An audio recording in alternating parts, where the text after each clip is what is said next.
Watu 16 wameuawa nchini Kenya kufuatia maandamano ya kitaifa yaliyofanyika kama kumbukumbu ya maandamano ya Juni 25 mwaka jana 2024 yaliyokuwa ya kupinga serikali dhidi ya muswada wa sheria ya fedha Finance Bill. Katika maandamano ya mwaka jana dhidi ya muswada wa ushuru yaliyosababisha kuvamiwa kwa bunge, inakadiriwa kuwa watu zaidi ya 60 waliuawa. Maelfu ya Wakenya hasa vijana maarufu kama Gen Z walimiminika mitaani kuwakumbuka waathirika wa mwaka jana, huku polisi wakitumia vitoa machozi na mizinga ya maji kuwatawanya waandamanaji jijini Nairobi. Baadhi ya waandamanaji walikabiliana na polisi na kufikia saa 2:30 usiku, watu 16 walikuwa wamethibitishwa kufariki, kwa mujibu wa Amnesty Kenya na Tume ya Kitaifa ya Haki za Binadamu nchini Kenya KNCHR. Wengi wao waliuawa na polisi,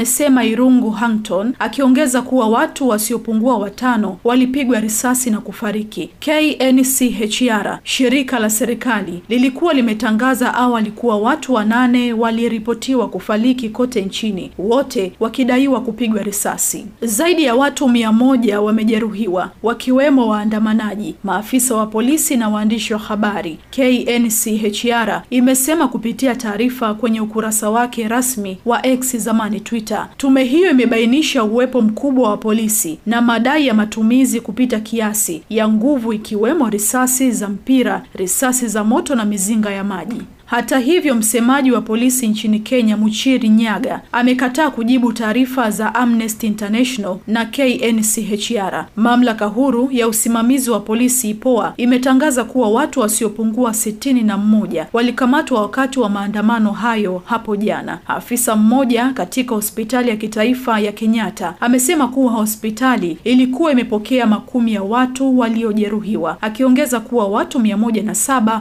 walilazwa, wengi wakiwa na majeraha ya risasi. Hata hivyo, ameeleza kuwa hakuna vifo vilivyoripotiwa katika hospitali hiyo. Pia katika maandamano ya jana, afisa wa shirika la ugavi la umeme la Kenya Power amesema kuwa mlinzi mmoja, Fredi Wamale Wanyonyi, aliuawa kwa kupigwa risasi akiwa zamu kwenye makao makuu ya kampuni hiyo Stima Plaza jijini Nairobi. Naye mbunge wa Embakasi Mashariki Babu Owino amelaani hatua ya serikali ya kumvua walinzi wake wa serikali, akitaja hatua hiyo kuwa hujuma dhidi ya demokrasia na jaribio la kutishia viongozi walioko upande wa wananchi. Kupitia mitandao ya kijamii, Babu amesema hii sio tu hujuma dhidi yangu, bali ni dhidi ya demokrasia yenyewe, akihusisha hatua hiyo na hatua yake ya kushiriki moja kwa moja kwenye maandamano ya mwaka huu kuadhimisha kumbukumbu ya vifo vya Juni 2024. Kwa mwaka wa pili mfululizo, mbunge huyo alishiriki maandamano sambamba na maelfu ya wananchi kuwakumbuka waliouawa na polisi. Wakati wa ghasia za mwaka jana, Babu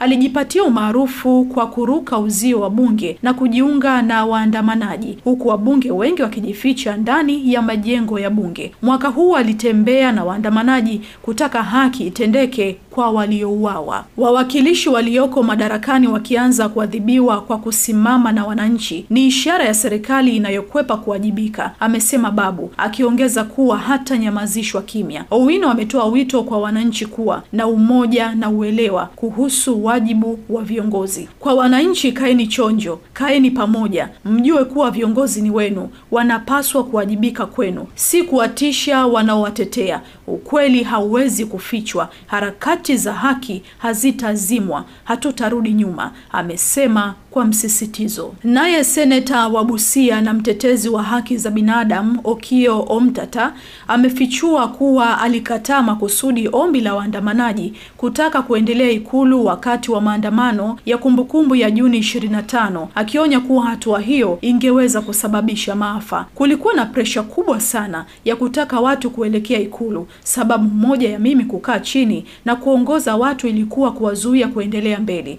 kwa sababu nilijua wangepigwa risasi na kufa, Omtata alisema. Kauli hiyo ilitolewa wakati maandamano ya kitaifa yakiendelea. Mwaka huu maandamano yamekuwa yakiongozwa zaidi na vijana, wakihimiza haki kwa waathirika wa ukatili wa polisi kwa miaka 2 iliyopita.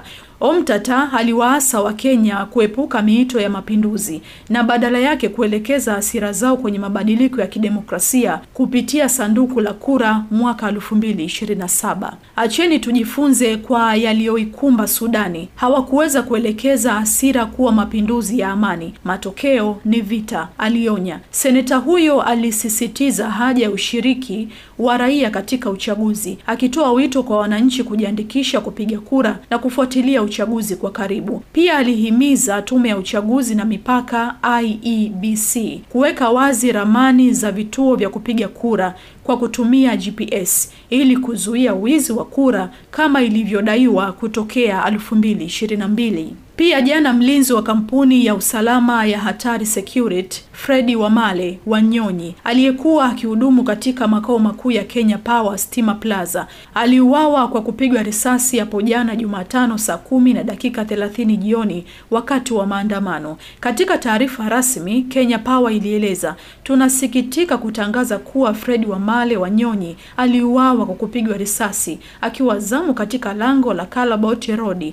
Alikimbizwa hospitali na Mama Lucy Kibaki ambako alitangazwa kuwa amefariki alipowasili. Kampuni hiyo ilisema inashirikiana na vyombo vya uchunguzi kubaini kilichojiri. Tunatoa pole za dhati kwa familia, marafiki na wenzake wakati huu wa majonzi, taarifa ilieleza. Hapo jana serikali iliagiza vyombo vya habari kuacha kurusha matangazo mubashara ya maandamano hayo. Baadaye mamlaka ya mawasiliano nchini Kenya Communication Authority ilizima masafa frequency ya luninga hizo, lakini baadaye mahakama kuu ya Milimani ilitoa amri ya muda ya kusitisha agizo lililotolewa na mamlaka ya mawasiliano ya Kenya CA lililowataka watangazaji wa television na redio kusitisha matangazo ya moja kwa moja ya maandamano. Sehemu ya amri ya mahakama ilisomeka, amri ya muda inatolewa kusitisha kwa haraka agizo la mamlaka ya mawasiliano ya Kenya lilitolewa kwa vyombo vya habari kuzuia matangazo ya moja kwa moja ya maandamano ya tarehe 25 Juni 2025 hadi kusikilizwa na kuamuliwa kwa kesi husika. Agizo hilo la CA lilikuwa limeeleza kuwa kulikuwa na sababu za kiusalama ambazo hazikuwekwa wazi. Hata hivyo, Jaji Chacha Mwita aliamuru kuwa agizo hilo linakiuka katiba na lifutwe mara moja. Mahakama pia iliamuru matangazo yoyote ya redio na televisheni